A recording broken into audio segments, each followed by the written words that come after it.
आज हम एक ऐसे विषय की गहराई में उतर रहे हैं जो सिर्फ एक डिजिटल कॉइन के बारे में नहीं, बल्कि ये एक वैश्विक आंदोलन के बारे में है, पाई नेटवर्क। हाँ, और ये आंदोलन किसी सड़क पर नहीं हो रहा, ये लोगों के मोबाइल फोन में, उनके छोटे छोटे लेन देन में, और कह सकते हैं कि उनकी उम्मीदों में हो रहा है। ये तो है, मतलब ये टेक्नोलॉजी से ज्यादा इंसानी भरोसे की एक दिलचस्प केस स्टडी है। बिल्कुल। हमारे पास जो जानकारी है वो नाइजीरिया और थाईलैंड में पाई कम्युनिटी की गतिविधियों पर फोकस करती है और ये दिखाती है कि कैसे एक डिजिटल करेंसी बिना किसी बड़ी फाइनेंशियल बैकिंग के असल दुनिया में अपनी जगह बनाने की कोशिश कर रही है। और यही आज की हमारी पड़ताल का मिशन है। हम ये समझने की कोशिश करेंगे कि पूरा सिस्टम जो समुदाय, विश्वास और एक तरह के मॉडर्न बार्टर सिस्टम पर चल रहा है, तो क्या ये सच में जमीन पर कोई रियल वैल्यू बना पा रहा है या ये सिर्फ एक हवाई किला है? हाँ, यही सवाल है। चलिए तो फिर इसे खोल समझते हैं। शुरुआत नाइजीरिया से करते हैं, जहाँ के पाई पायनियर्स का जिक्र हमारे सोर्सेज में बार बार आया है। बताया गया है कि वहाँ लोग असल में पाई कॉइन्स का इस्तेमाल कर रहे हैं। हाँ, और हम यहाँ कोई क्रिप्टो ट्रेडिंग की बात नहीं कर रहे हैं। लोग सच में रोजमर्रा की जरूरतों के लिए पाई का इस्तेमाल कर रहे हैं। जैसे किराने का सामान, मोबाइल फोन का रिचार्ज, यहाँ तक कि कपड़े और जूते खरीदने के लिए भी। ये एक पीयर टू पीयर इकोनॉमी है जो कम्युनिटी के अंदर ही चल रही है। एक मिनट, ये सुनने में तो हजारों साल पुराने बार्टर सिस्टम जैसा ही लग रहा है, मतलब सामान के बदले सामान। तो इसमें नया क्या है? क्या सिर्फ पाई कॉइन का टैग लगा देने से ये आधुनिक हो गया? बहुत अच्छा सवाल है। देखिए, सतह पर यह बार्टर जैसा ही लगता है, लेकिन यहाँ दो बड़े फर्क हैं। पहला तो है टेक्नोलॉजी। अच्छा। ये सिस्टम लाखों लोगों को एक दूसरे से जोड़ता है, जो पारंपरिक बार्टर में मुमकिन नहीं था। आप नाइजीरिया के किसी भी कोने में बैठकर किसी दूसरे कोने में बैठे इंसान से लेन देन कर सकते हैं। लेकिन दूसरा और सबसे जरूरी फर्क है इसका सोशियो इकोनॉमिक कॉन्टेक्स्ट। मतलब ये समझना जरूरी है कि ये नाइजीरिया जैसी जगहों पर ही क्यों इतना पॉपुलर हो रहा है। एग्जैक्टली। जब देश की अपनी मुद्रा नायरा लगातार महंगाई की मार झेल रही हो और लोगों का पारंपरिक बैंकिंग सिस्टम पर भरोसा कम हो, तो वे विकल्पों की तलाश करते हैं। सही बात है। लोगों को डर है कि आज उनके बैंक में रखे 100 नायरा की कीमत कल 80 ही रह जाएगी।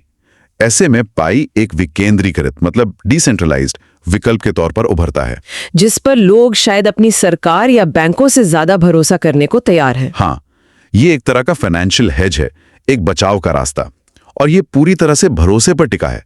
और यही इसकी सबसे बड़ी ताकत भी है और सबसे बड़ी कमजोरी भी। ताकत और कमजोरी दोनों एक साथ? वो कैसे? देखिए, ताकत इसलिए क्योंकि भरोसा लोगों को जोड़ता है। हर बार जब कोई दुकानदार 1 किलो चावल के बदले पाई लेता है, तो वो उस नेटवर्क में अपना भरोसा जता रहा है। ये भरोसा ही इस कम्युनिटी को मजबूत करता है। लेकिन कमजोरी इसलिए क्योंकि भरोसा बहुत नाजुक होता है। कल को कोई बड़ी नकारात्मक खबर, कोई स्कैम या सिस्टम में कोई गड़बड़ी इस पूरे भरोसे के महल को गिरा सकती है। समझ गई। इसीलिए हमारे एक स्रोत में जो लिखा है वो बिल्कुल सटीक बैठता है। क्या? पाई सिर्फ कॉइन नहीं, एक मूवमेंट है, और ये मूवमेंट भरोसे की एक पतली डोर पर चल रहा है। बिल्कुल सही। तो ये जो मूल्य नाइजीरिया में लोग आपसी सहमति से बना रहे हैं, इसी विचार को एक बड़े पैमाने पर ले जाने की कोशिश को समुदाय में एक खास नाम दिया गया है ना? हाँ, और यहाँ से बात और भी गहरी हो जाती है। आप जीसीवी की बात कर रही है ना, ग्लोबल कंसेंसस वैल्यू। जीसीवी यानी ग्लोबल कंसेंसस वैल्यू। ये शब्द सुनने में बहुत भारी भरकम लगता है, लेकिन इसका कॉन्सेप्ट समझना बहुत जरूरी है। बहुत जरूरी है। तो चलिए इस भारी भरकम शब्द को आसान भाषा में तोड़ते हैं। सबसे पहले जीसीवी क्या नहीं है, क्योंकि इसे लेकर बहुत कंफ्यूजन है। बिल्कुल। जीसीवी कोई ऑफिशियल प्राइस नहीं है। इसे पाई की कोर टीम ने कभी तय नहीं किया, नहीं इसकी कोई गारंटी दी है।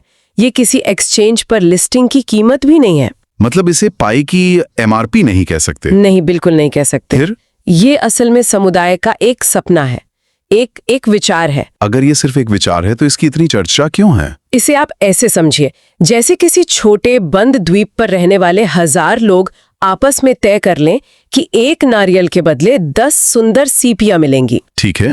उन सीपियों का बाहरी दुनिया में कोई मूल्य नहीं है, लेकिन उस द्वीप पर उन 1000 लोगों के लिए वही उनकी अर्थव्यवस्था का आधार है। जीसीवी भी पाई समुदाय का अपना नारियल और सीपीओ वाला समझौता है। अच्छा। यह एक सामाजिक प्रयोग है।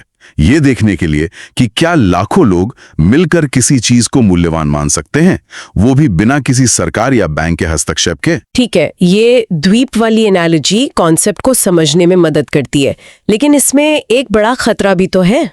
क्या ऐसा नहीं हो सकता कि एक द्वीप, मान लीजिए थाईलैंड का समुदाय, तय करे कि एक नारियल 10 सीपीयू का है और दूसरा द्वीप यानी नाइजीरिया का समुदाय कहे कि नहीं, एक नारियल 50 सीपीयू का होना चाहिए। हाँ, हो सकता है। इससे तो नेटवर्क के अंदर ही अलग अलग अर्थव्यवस्थाएं बन जाएंगी और केओस हो जाएगा। आपने बिल्कुल नब्ज पकड़ ली। ये जीसीवी का सबसे बड़ा चैलेंज है। एक ग्लोबल यानी वैश्विक सहमति बनाना लगभग नामुमकिन लगता है। ये बहुत संभव है कि अलग अलग देशों में या यहाँ तक कि एक ही देश के अलग अलग शहरों में लोग पाई को अलग अलग मूल्य दें, और यहीं पर यह प्रोजेक्ट एक फाइनेंशियल एसेट से ज्यादा एक सोशल एक्सपेरिमेंट बन जाता है। तो असली सवाल ये नहीं है कि क्या जीसीवी बनेगा, हाँ, बल्कि ये है कि कैसे लाखों लोग अलग अलग संस्कृति और आर्थिक हालातों के बावजूद किसी एक मूल्य पर सहमत होने की कोशिश करेंगे। तो इस सैद्धांतिक चुनौती यानी एक ग्लोबल सहमति बनाने की कोशिश को ऐसा लगता है कि थाईलैंड का समुदाय इसे जमीनी हकीकत में बदलने की कोशिश कर रहा है। हमारे स्रोत बताते हैं कि वहां एक बहुत बड़ा इवेंट प्लान किया जा रहा है। हाँ, और ये इस कहानी का सबसे दिलचस्प मोड़ है, थ्योरी से प्रैक्टिकल की तरफ। थाईलैंड की पाई नेटवर्क कम्युनिटी रविवार 22 फरवरी 2026 को नाखोन सावन प्रांत में एक एक्सचेंज एंड परचेज इवेंट आयोजित कर रही है। तो ये सिर्फ एक मेला नहीं है, ये जीसीवी की अवधारणा का एक लाइव लिटमस टेस्ट है। बिल्कुल, ये देखने की कोशिश है कि क्या उस द्वीप वाली अर्थव्यवस्था को एक बड़े खुले मैदान में हजारों लोगों के बीच बनाया जा सकता है। इस इवेंट का मकसद क्या सिर्फ खरीद बिक्री है या इसके पीछे कोई बड़ा एजेंडा है? नहीं, एजेंडा बड़ा है। स्रोतों के मुताबिक इसके 3 मुख्य उद्देश्य हैं। पहला, लोगों को एजुकेट करना। एजुकेट करना किस बारे में? कई लोगों ने पाए माइन तो किया है, पर उन्हें पता नहीं कि इसका इस्तेमाल कैसे करना है। ये इवेंट उन्हें सिखाएगा। दूसरा, इकोसिस्टम को मजबूत करना। जब लोग एक दूसरे से मिलेंगे, लेन देन करेंगे, तो समुदाय मजबूत होगा। और तीसरा और सबसे जरूरी, जीसीवी का जमीनी स्तर पर परीक्षण करना। वो ये देखना चाहते हैं कि क्या लोग सच में आपसी सहमति से लेन देन करने को तैयार हैं? हाँ, और हमारे सूत्रों में इस बात पर खास जोर दिया गया है कि ये कोई पेड सेमिनार या एमएलएम स्कीम नहीं है, ये पूरी तरह से कम्युनिटी ड्रिवन है। ये पॉइंट बहुत जरूरी है, क्योंकि क्रिप्टो की दुनिया में ऐसी स्कीम्स बहुत आम है, लेकिन यहाँ सब कुछ पारदर्शी रखने की कोशिश की गई है। मतलब ये ऊपर से थोपा नहीं गया? नहीं, ये समुदाय द्वारा समुदाय के लिए आयोजित किया जा रहा है। इसकी सफलता या असफलता पूरी तरह से लोगों की भागीदारी पर निर्भर करेगी। मुझे इस इवेंट की व्यवस्थाओं के बारे में एक बात दिलचस्प लगी। विक्रेताओं के लिए कोई रजिस्ट्रेशन फीस नहीं है। क्या ये सिर्फ लोगों को आकर्षित करने का एक तरीका है या इसके पीछे कोई गहरी सोच है? ये सिर्फ आकर्षण से कहीं ज्यादा है। ये एक तरह से सिस्टम को लोकतांत्रिक बनाने का तरीका है। लोकतांत्रिक कैसे? देखिए, अगर आप 500 रुपए की रजिस्ट्रेशन फीस रख देते हैं, तो आप उस छोटे किसान या उस गृहिणी को बाहर कर देते हैं जो घर पर बने अचार बेचना चाहती है। सही बात है। इसे मुफ्त रखकर आप ये सुनिश्चित करते हैं कि कोई भी जिसके पास बेचने के लिए कुछ भी हो, चाहे वो एक कंघी हो या एक कार, इस अर्थव्यवस्था का हिस्सा बन सकता है।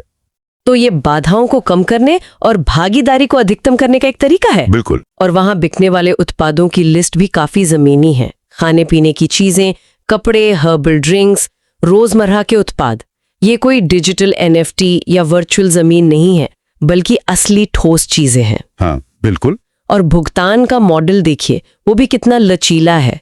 विक्रेताओं को विकल्प दिया गया है, या तो वे कुछ पाए प्लस कुछ नगद में भुगतान लें या फिर सिर्फ पाए में। हाँ, सब कुछ बेचने वाले और खरीदने वाले की आपसी सहमति पर आधारित है। कोई कठोर नियम नहीं है। ये उसी आम सहमति के विचार को मजबूत करता है जिसकी हम जीसीवी के संदर्भ में बात कर रहे थे। तो ये इकोसिस्टम किसी पर कुछ थोपता नहीं, बल्कि अनुभव करने का अवसर देता है। सही कहा। तो नियम लचीले हैं, एंट्री ओपन है। ये सब कुछ टेक्नोलॉजी से ज्यादा लोगों और उनके आपसी व्यवहार की तरफ इशारा कर रहा है। हाँ। और इसी भावना को थाईलैंड जीसीवी टीम का संदेश पकड़ता है। उनके 3 स्तंभ हैं: यूनिटी यानी एकता, टाइम सैक्रिफाइस यानी समय का बलिदान, और कंसिस्टेंसी यानी निरंतरता। इन शब्दों का यहाँ क्या मतलब है? मतलब ये सुनने में तो अच्छे लगते हैं, पर जमीन पर देखिए, एकता का मतलब है एक साझा लक्ष्य के लिए मिलकर काम करना, भले ही आपके व्यक्तिगत विचार अलग हों। और समय का बलिदान। समय का बलिदान दिखाता है कि लोग बिना किसी तत्काल वित्तीय लाभ के अपना समय और ऊर्जा लगा रहे हैं। वो रविवार की छुट्टी में इवेंट आयोजित कर रहे हैं, पोस्टर लगा रहे हैं, लोगों को समझा रहे हैं, क्योंकि वे इस विचार में विश्वास करते हैं। और निरंतरता। और निरंतरता ये सुनिश्चित करती है कि ये जोश एक दिन का ना हो, बल्कि लंबे समय तक चले। ये टेक्नोलॉजी के पीछे का मानवीय पहलू है। इसे और बेहतर तरीके से समझने के लिए क्या कोई उदाहरण है? हाँ, आप सोचिए, थाईलैंड के उस मेले में कोई किसान अपने उगाए हुए आम लेकर आता है और दिन भर में उसे बेचकर इतने पाई कमा लेता है कि बदले में एक दूसरे स्टॉल से अपने बच्चे के लिए जूते खरीद कर ले जाता है। उस किसान के लिए पाई की कीमत किसी एक्सचेंज के चार्ट पर नहीं है, बल्कि उसके बच्चे के पैरों में पहने उन जूतों में है। बिल्कुल, ये वो भावुक और जमीनी कनेक्शन है जो इसे सिर्फ एक डिजिटल नंबर होने से बचाता है। यही वो यूटिलिटी वैल्यू है जिसकी ये लोग बात करते हैं। तो कुल मिलाकर असली शक्ति टेक्नोलॉजी के कोड में नहीं, बल्कि उन लोगों में है जो इस पर विश्वास कर रहे हैं और इसे जमीन पर उतारने के लिए मिलकर काम कर रहे हैं। टेक्नोलॉजी तो सिर्फ एक साधन है। बिल्कुल सही कहा, असली ताकत समुदाय है, इंजन वही है। तो आज की इस पूरी चर्चा से हमने क्या समझा? हमने दो अलग अलग महाद्वीपों, अफ्रीका और एशिया के दो देशों, नाइजीरिया और थाईलैंड को देखा, जहां पाई नेटवर्क को लेकर एक ही जैसी बॉटम अप अप्रोच दिख रही है। हाँ, एक ही जैसे।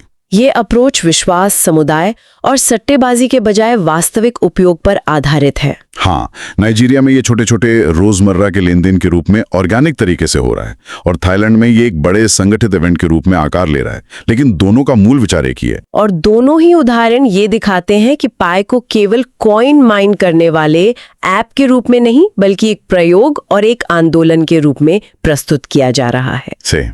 ये सब हमें मुद्रा यानी करेंसी के भविष्य के बारे में सोचने पर मजबूर करता है। स्रोत इसे भविष्य की मुद्रा के रूप में प्रस्तुत करते हैं और इसी पर आगे सोचते हुए श्रोताओं के लिए एक विचार छोड़ा जा सकता है। हाँ, जरूर। इस सारी जानकारी के आधार पर असली सवाल ये नहीं है कि एक पाई कॉइन की कीमत क्या होगी। शायद ये गलत सवाल है। हाँ, ये गलत सवाल हो सकता है। असली सवाल ये है कि क्या विश्वास और समुदाय सच में एक वैश्विक अर्थव्यवस्था को शक्ति दे सकते हैं, और अगर हाँ, तो उस दुनिया में एक पारंपरिक बैंक की भूमिका क्या होगी।